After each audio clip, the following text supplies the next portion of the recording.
Please welcome Roblox Vice President of Engineering, Creator, Nick Torno, and Vice President of Product Creator, Tien Lim.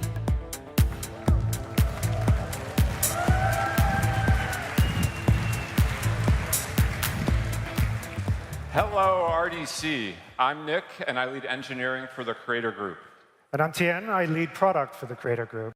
The Creator Group is all about helping you, our creators, succeed and thrive on the platform. We work across all the other groups at Roblox to champion for and optimize for your needs. Earlier this year, we introduced ourselves in Dev Forum, but we thought that now that we're here in person, we could do a little more. A lot more. So if any of these logos or products look familiar to you, we may have had a little hand in building some of these. We may not look it, but we've actually been around a few blocks helping creators across apps, games, movies, TV, social media. My first job was on the Nintendo GameCube, and I was one of the first platform devs. Yeah. Platform devs, and I was working on the forums, and I was working closely with all the developers. I had long hair back then. I was contributing code to classics like Metroid and Resident Evil. It was pretty epic. Wait, you had long hair? You're asking me this now at RDC? You it's really important. Want to see it? It seems important. You guys want to see it? OK. There you go. It's there.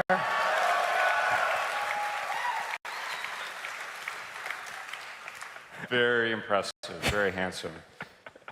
I've been around the block too. As an early employee at Zynga, I helped ship games like Cityville and help build our internal platform for building games.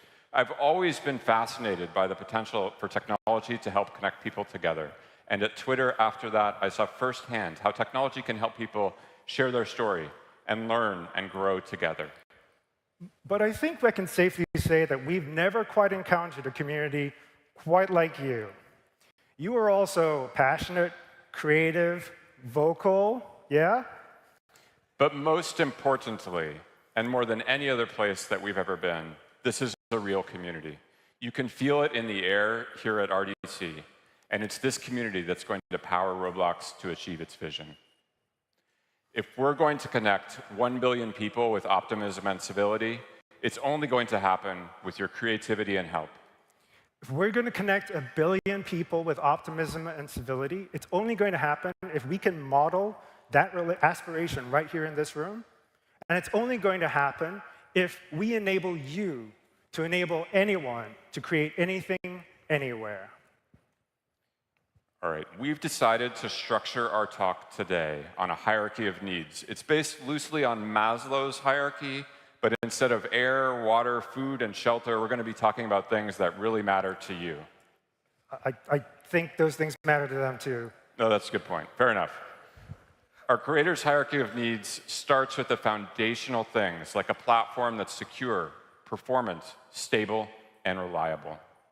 That means we need to fix bugs, drive latencies down, and optimize our engine and infrastructure so it can scale as your games do on our platform.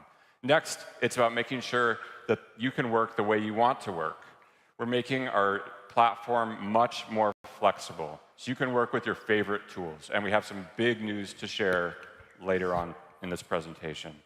Finally, we want to accelerate creation. Roblox is already arguably the easiest place in the world to get your ideas into reality to share with the world. But we think we can go way further. Whether you're a novice or a pro, we've got some mind-blowing tools for you. So excited. Now, all of this is only going to be possible if we have the right relationship. It's a two-way street. We need each other for all of this. So that means we need two-way transparency, accountability, regular communication, and mutual empathy. Because in the end, we just want creation to be fun and inspiring. So let's start at the base of the pyramid. One of the biggest pieces of feedback we've heard from you all is that we need to improve our core.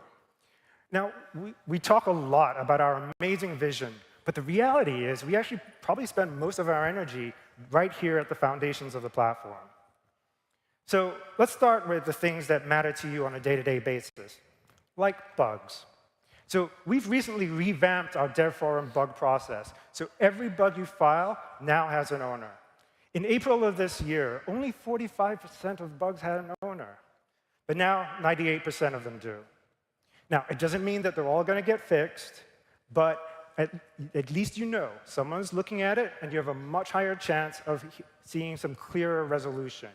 We're also working on opening up the bug reporting process to more of the community, so watch out for that.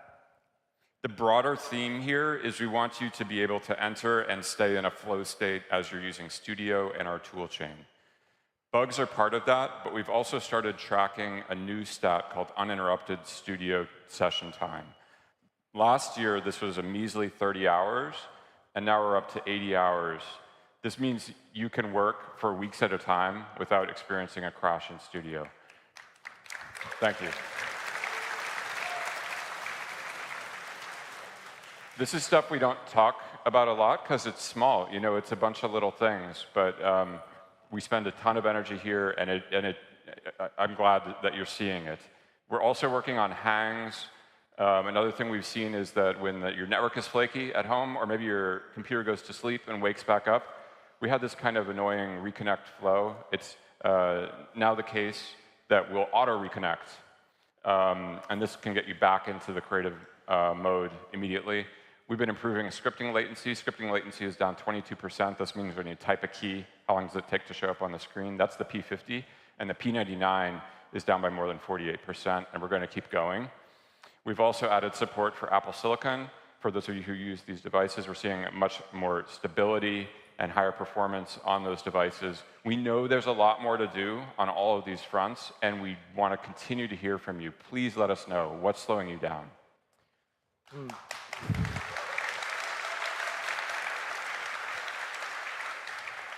Oh, speaking about slowing down, let's talk about moderation for a second. It's how we try to ensure a safe and civil experience for our users, but we've learned that it can be a big part of your experience on the platform as well. So first, I thought I would give you a sense of the magnitude of the challenge here, because you all and your users are incredibly prolific. So every single day, you are uploading 2.5 million assets. Your users are sending 3 billion messages, creating 500,000 hours of voice chat, and generating 2 million pieces of feedback every day. That's a lot of stuff. And I'm not even counting the experiences that you are publishing and updating. So, by the way, I'm pretty sure this is true, that the number of experiences uploaded or published every single day on Roblox is bigger than the total number of apps and games uploaded to the Apple Store and the Google Store combined. That's amazing. That's a huge number. So you can imagine how hard it is to moderate this ecosystem, but we know how irritating it can be if we get it wrong. So an example I saw recently, Nick, what would you call this asset? I'd call that Nick Bishop 123. Bad news, man. I'm pretty sure you would get rejected. Because up until recently, we actually blocked the string Bishop because it could have been a name, like the android in that classic movie Aliens. Wow, nobody got that one. But was anyone irritated by the fact that the bishop is next to the rook? Anyone? So anyway, we have revised our text filters and dramatically reduced the number of assets being flagged and the number of incorrect bans as a result. So hopefully you're feeling the temperature come down there. We've still got a lot of work to do here, and we'll continue to tune. So that's just one example, and we've been working on improving moderation across the board. Our goal is to have 100% accurate moderation for you, and we're on a journey to make it happen. This starts with amazing machine learning automation, so you can get instantaneous and accurate answers on moderation. In the rare cases it goes to a human moderator, we're improving things there too, with improved training for our moderators, dual reviews before anything results in a consequence. In the rare cases where something does lead to a consequence, we're improving our appeals process, so it's clearer to you why something has been rejected and how you can appeal that decision. So we've been pushing these efforts on your behalf and have seen material drops at the rate at which creations see consequences and the severity of those consequences. Now, part of building a rock-solid platform is helping keep your experiences secure. We know you don't want to be keeping API keys and other secrets in code, but we haven't really given you that many options. Until now. We're working on something we're calling the secret store. It's a safe place for you to securely store your secrets, which could be like API keys. You can store them separated from your code. It's easy to use.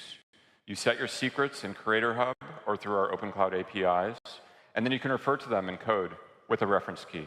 And this will be available later this year.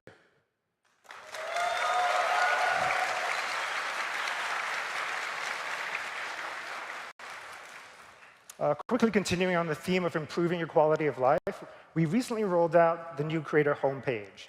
It pulls together all your critical assets, key insights, and product announcements. So it's your one-stop shop, bird's-eye view into how all your creations are doing. Finding things in the Creator Marketplace has also historically been really hard. I remember at RDC last year, several of you came to me saying, Nick, why is it so hard to find audio assets and music on the Marketplace? Since then, we've deployed semantic search across the Creator Marketplace. And you can see an example of this. On the left here, when you search for brick house with smoke coming out of the chimney, you used to receive no results, because no one ever named an asset that literal string. With semantic search, we actually grok. We understand what these assets are. And now when you search for the same string, you get back all these wonderful creations that you all have made. And we're seeing this for audio, too. We're seeing more insertions into your experiences. It's making them richer, and there's much more to come here. Now, before we continue up this pyramid, let's take a little detour to discuss how we get to the top. And that's about the relationship you have with Roblox. So your relationship with Roblox might be 6 years old like mine, or 16, 17 years for some of you. That is a long time. And those kinds of relationships evolve, but the way they stay strong is with transparency, accountability, communication, and mutual empathy. We're trying to keep up our end of the bargain. It's why we started the roadmap, to give you more visibility and insight into what we're doing, and why we've been advocating internally to make sure that your needs and points of view are being heard across the whole company. The thing we ask from you is just to assume good intent. There's a lot of historical stuff that you have a lot more context on than we do. There are probably things we'll be talking about that you'll be wondering, why is Roblox quiet on all these things that have been bugging me for years? We want to make sure Roblox is not quiet. So if we are being quiet on something, there's probably a reasonable reason behind it. We're always trying to do things the right way, the principled way that's forwards and backwards compatible. Sometimes doing things the right way involves navigating really complex legal or regulatory things. That makes things hard to talk about. That said, we never want you to stop speaking your mind. Let us know if you think we're on the wrong path. But again, please assume good intent. We're co-building this platform together. And that doesn't mean we're always going to agree on everything all the time. But that's OK. What's important is that we share our points of view with respect, we listen to each other, and we really try to understand each other. And so all we ask of you is that you trust that we're headed in the same direction, striving for the same goals. OK, let's get back to transparency and accountability. So as Nick said, it kind of starts with the roadmap. It's a living document. We're going to keep posting periodic updates and hosting AMAs every now and then. I think we're up next month for an AMA. Hope I didn't surprise you with that. But stay tuned. The roadmap will be updated, and you'll be seeing some new updates from today and maybe a few other surprises. So we're always looking for new ways to engage with you, but we also want to help you all engage with one another. You all have amazing learnings, amazing knowledge, and we want to make it easier for you to share those learnings with one another, to learn from each other. This is why we relaunched Creator Events. It's a way for you to learn from each other by watching live virtual events, and an opportunity to host virtual events yourself. So as part of Creator Events, in July of this year, we put on an event called ROBLOX Connect. It's a global creator conference driven by you, the community. This year, you all hosted 29 online workshops in 9 different languages with live translation support. It covered topics from design, development, to accessibility. Most of those workshops were not in English. And as a result, over 12,000 creators participated. That's amazing. That's 10 times the size of this room. And you all made that happen. Thank you so much.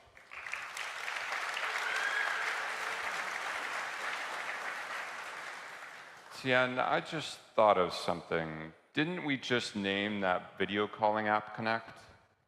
Oh, yeah. Let me fix this slide real quick, and let's move on. All right. OK, how else can we make it easier for y'all to help each other? How about those docs you've been complaining about and itching to fix? Just last week, we open sourced our docs.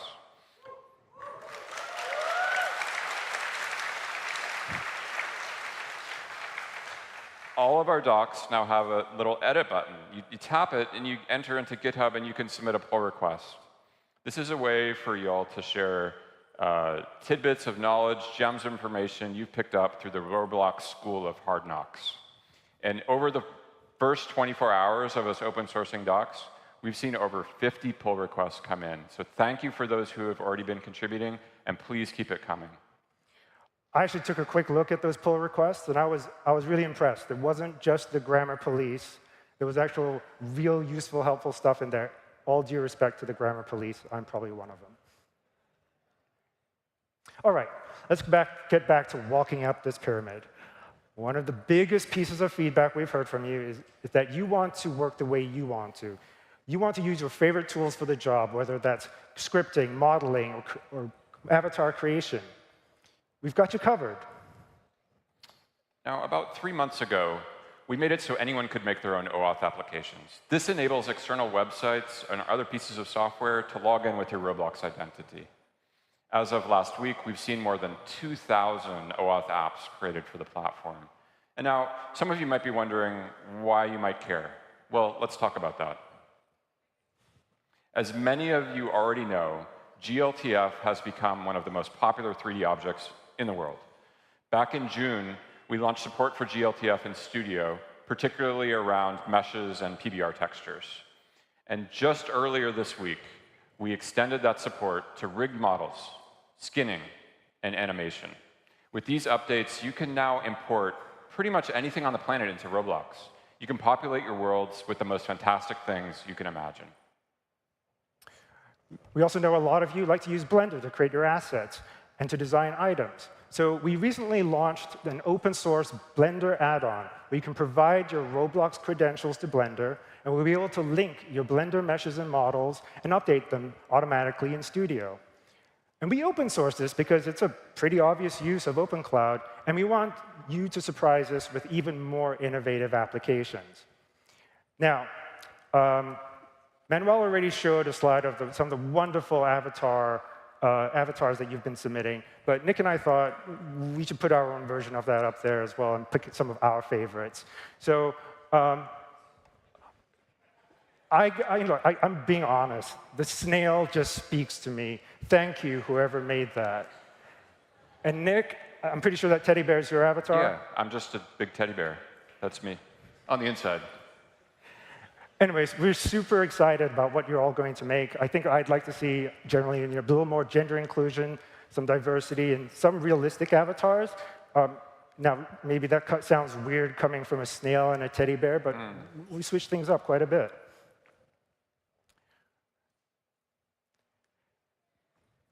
All right, changing gears.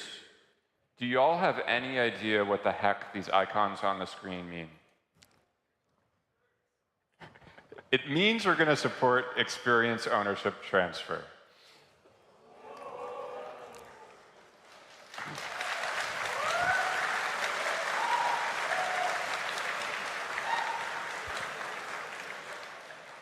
One of the amazing things about ROBLOX is you never know when an experience you're just tinkering on and doing in your spare time is going to take off, and you're going to need a whole group of people working on it. And we also know we've never really provided you a way to transfer that experience to a group. We're in early testing with a manual process for this. It's surprisingly complicated, and I won't get into it. But we hope in 2024 you can self-serve transfer experiences from user accounts to groups. That's huge.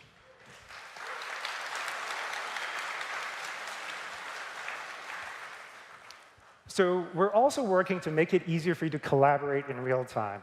So here you can see what your team is. We hope towards early 2024, you'll be able to see more of what your team is doing in both 3D and in script. So what you're seeing in this animation is someone flying to a user, another team member, whether they're in 3D or in script land. And with the new activity history feature coming in soon, you'll have better situational awareness about what your team is doing or has recently done. OK, Tien, this is a big one. One thing you all have been asking about is supporting external scripting tools and version control systems. It even came up during Dan and Manuel's AMA in June. And Dan committed to giving you all an update at RDC. OK, Nick, it's RDC. What's going on?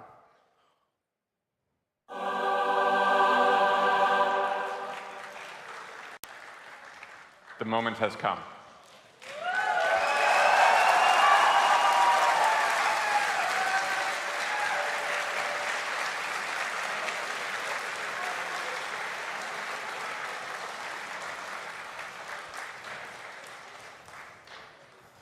We're thrilled to announce that you will soon be able to edit and update your Roblox files in your favorite code editor and integrate with your version control system. Here, you can see how you can move back and forth between scripting within Visual Studio.code and Studio. This is possible because OpenCloud will be giving you the ability to update scripts. And this is not the end state. We expect OpenCloud will be able to update any aspect of your experience. So that's huge.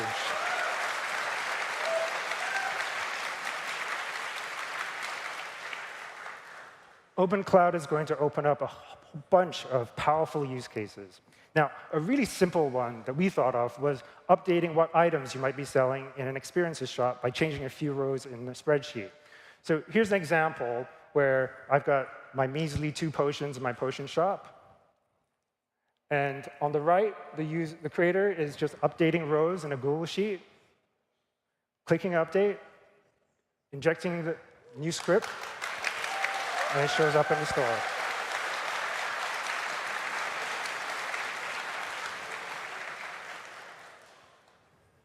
All right, let's keep marching up this pyramid. And now we're going to switch gears to some of the more innovative parts of what we've been working on. We want to help you get your ideas into reality faster. And one of the major ways we see this happening is through use of generative AI. Creators will use solutions to craft and realize their ideas faster than ever before. Dan already gave you a little preview. He stole our thunder a little bit. Totally. But we're going to give you a little preview of what we've been working on, and we have more to show. So we have been seeing all the clever and unique ways that you've already been using AI to assist the creative process. So the creators at OffPath, anybody here, created AI Outfit Creator, where you can easily equip yourselves with an AI-generated wardrobe like Pirate Zombie or Surfer, Ice Cream Surfer. Ice Cream Surfer, that's a great one. I like it too. And the creators of Frontlines have been using Gen AI to prototype new art styles and new concepts and PBR surface materials. And you're going to be seeing some of the results of that in their next big update. So earlier this year, we've already rolled out a couple generative AI features with Code Assist and Material Generator. And we've been seeing the people who use these tools are more productive. Compared to our previous autocomplete solution, those who use Code Assist are inserting twice as much code into their experiences. That means they're getting double the amount of generated code, and their experiences are getting richer. We're improving the quality of our suggestions, but we're already up to a 28% acceptance rate on those generated pieces of code. That's pretty high. It's going to get better and better. And lastly, we see the same thing with Material Generator. We've seen more than a 50% increase in the percentage, or the number of users, or the number of users using material variants within the beta compared with those not in the beta. And I feel like I've already seen this on Roblox just as a player. Our experiences are getting so much more vibrant. A lot shinier. Now, Dan teased it, but we're excited to announce that in a couple of months, we're going to be rolling out Assistant. Assistant is a conversational AI that will empower you to find answers, explain, debug, and iterate on code, and even build whole experiences more easily. Before we get into all the cool stuff, we want to really directly address some key concerns we're hearing from you.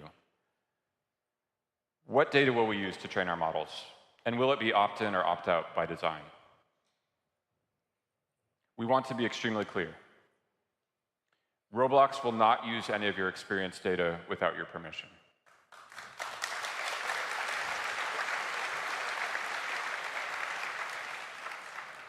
Currently, we're only training our AI models using publicly available data from places like the Creator Marketplace. We will have a program which will allow you to contribute data to help improve our AI models, which will benefit the whole community, but it will be completely voluntary. So as Nick said, we're using publicly available data right now, but we know with just a little larger data set, we can build much more powerful models and tools. So there are two data sets we're going to be talking about here. One is for Roblox, one is for public training. The first is what will affect this community the most. It will affect the quality of Code Assist and all the other tools, assistant tools that we build.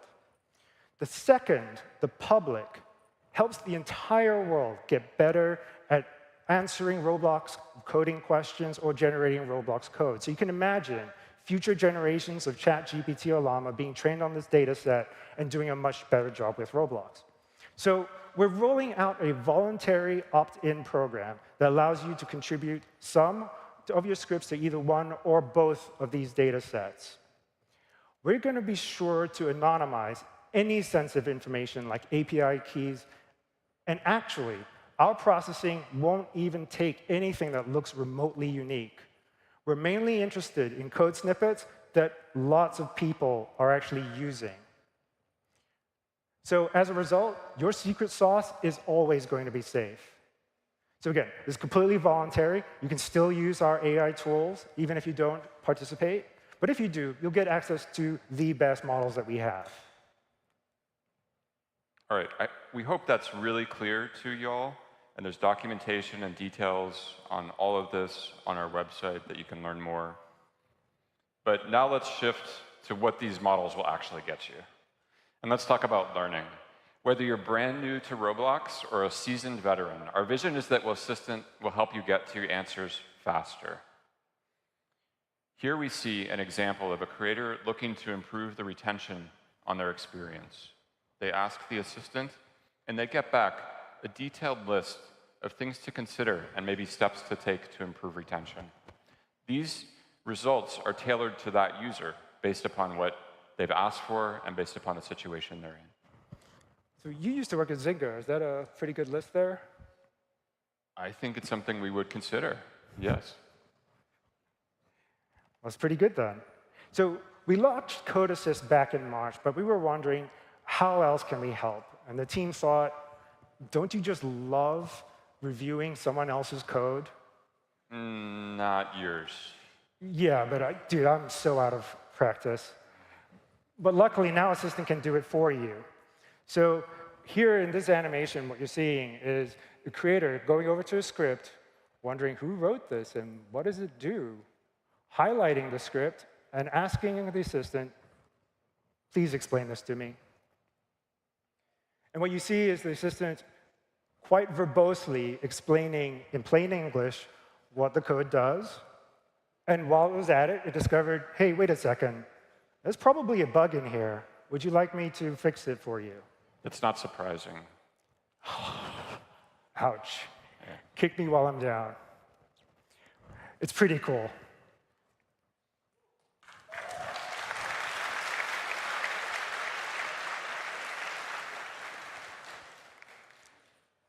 So here's another take on the theme. It's a more general debugging case. So in this case, the creator knows that something's wrong. And it asks the assistant, why is my animation not playing? The assistant looks through the code and quickly finds a potential culprit, suggests a fix, and shows you exactly what it did. It's pretty cool. Yeah. And as you've already seen from Dan, Assistant can do all of this, but also help you iteratively generate entire scenes by harnessing assets from your personal inventory and those in the creator marketplace. Here you can see a creator interacting with Assistant. And in addition to the work that Dan showed, let's actually build this into a full game. So here we'll start with a little bit of a campfire. Let's have a game about collecting firewood. That's why we have some trees, but we're going to want different types of trees.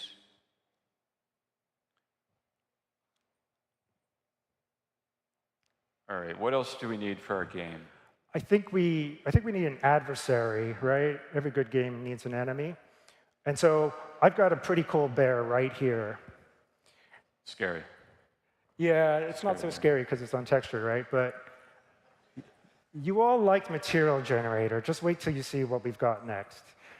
We have, coming soon, retexturing of 3D objects from a text prompt. So here you see an untextured bear, and the creator asks it to make it look a little more realistic. Boom. But what if it was more fantasy?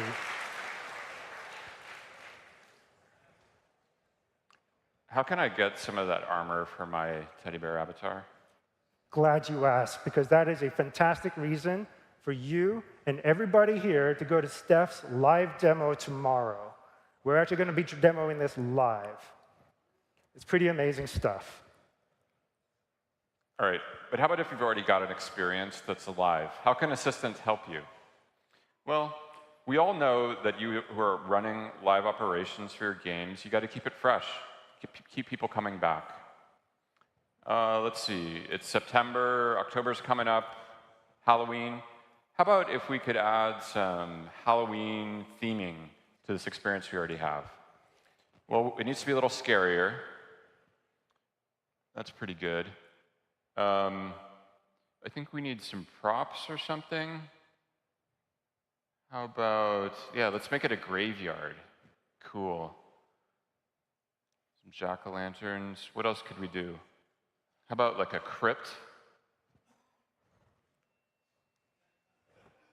And maybe we'll get some skeletons off the marketplace. Pretty good. I think we can ship it. I don't know if I'd ship that, but it's pretty cool. And we can't wait to see what you all how you all find ways to use it. So we've been talking about all these things we want you to be able to do, but how do you extend these superpowers to your users? We believe in the future of creation of anything, anywhere, by anyone, because creation is fun, it's powerful, it's inspiring, it's empowering. And we're super excited that many of you have embraced that ethos with amazing building experiences that spark our users' creativity, like Build a Boat for Treasure or Islands. We're really excited to where you all take this. And I honestly believe that one of you out there is going to build a better studio than us. Most recently, we've been excited to see this new experience called World Lab from Super Social coming soon. They have built some pretty amazing in-experience, no-code building tools. These are the kinds of things that just might help spark that next level of richness for in-experience creation. Pretty cool. So cool. But while creators you've been able to allow building these things, they have always been kind of trapped within the walls of that one experience. Until now. For the first time ever in August, we made it so you could publish packages from Inexperience and save them to your inventory. You can see here how a user can customize the paint color of this car and then take it out into their inventory. But this is just the beginning. So that car you just saw, it's now a platform package. If I inspect that car, I'll be able to see which experience built it. And we think that all this creation of accessories, packages, avatars, experiences, those all now become your next calling cards. Let's take avatars and accessories. You already have a sense of how important they're becoming. You saw that from the announcement of Roblox Connect and how prominently users are going to see their avatars, and we're really excited to see where you take them. We want you to be able to build experiences that let users build avatars, accessories, and items, and then take them across the platform. Each platform item created in your experience is your calling card. It will be easy for people to examine your avatar, other people's avatars, and figure out where that super cool shirt came from, and jump directly to that experience. So here's an example where in the future the user is browsing Marketplace, spots something they like, finds out where it can be acquired, and is teleported to that experience. So all of a sudden, making super cool avatars, accessories, and packages became a great way to market your experiences and your creativity. All right, so here's where it starts to get really crazy.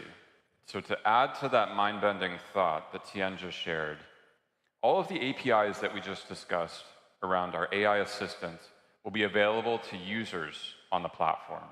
So now you as creators will be able to build experiences that integrate assistant and AI capabilities to allow your users to create the content that they've been dreaming of and take it out of the experience as a platform-level item across different experiences.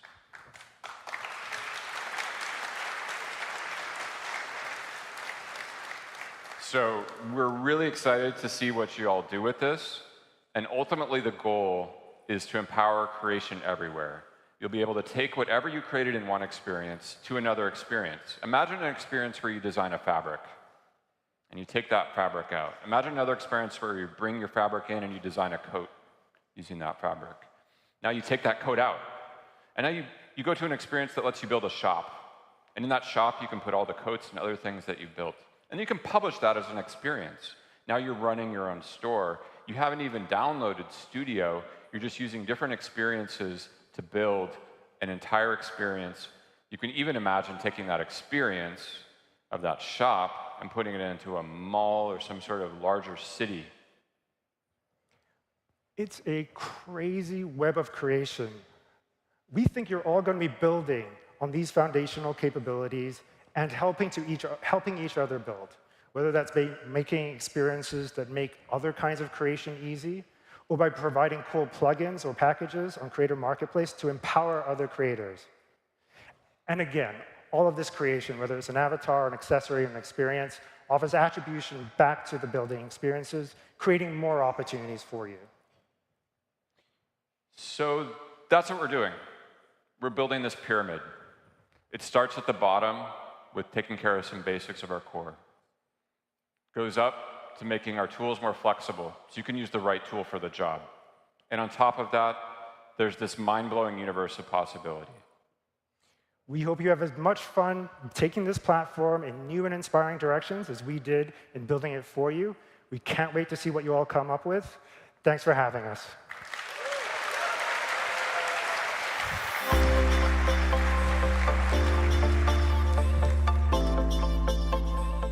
Please welcome Roblox Chief Partnerships Officer, Christina Wooten.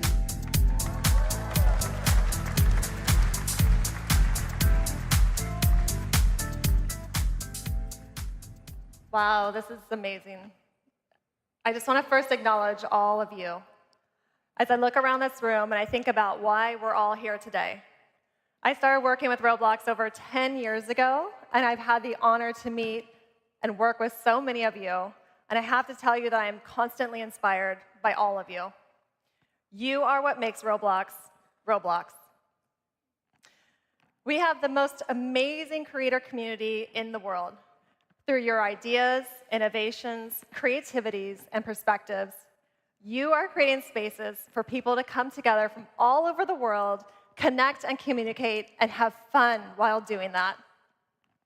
People can be their true selves on our platform through their avatar and express themselves through digital fashion and beauty And there's the opportunity in so many aspects that if you don't see it, you can create it. And that's pretty powerful. Putting creation in the hands of people all over the world with different backgrounds and perspectives, sharing your creations and joy with one another, democratizing industries, creating experiences that truly make a positive impact in people's lives. You are shaping the future for the better. Our community is growing, it's expanding. And when we say community, we're talking about all of you. Our amazing avatar item creators.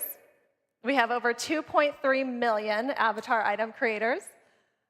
Our incredible developers who have created over 15 million experiences on our platform. Brands, talent, and influencers in the room. You are also part of our growing community. There have been over 200 brand activations on Roblox with amazing year-over-year growth, and we're seeing tons of momentum. And over 275 million views of Roblox content every single day on YouTube. We see this community as an amazing ecosystem, a flywheel, all connected and helping each other drive discoverability, innovation, and amazing us, exceeding what we ever thought was possible. And new opportunities are emerging as this new ecosystem is growing.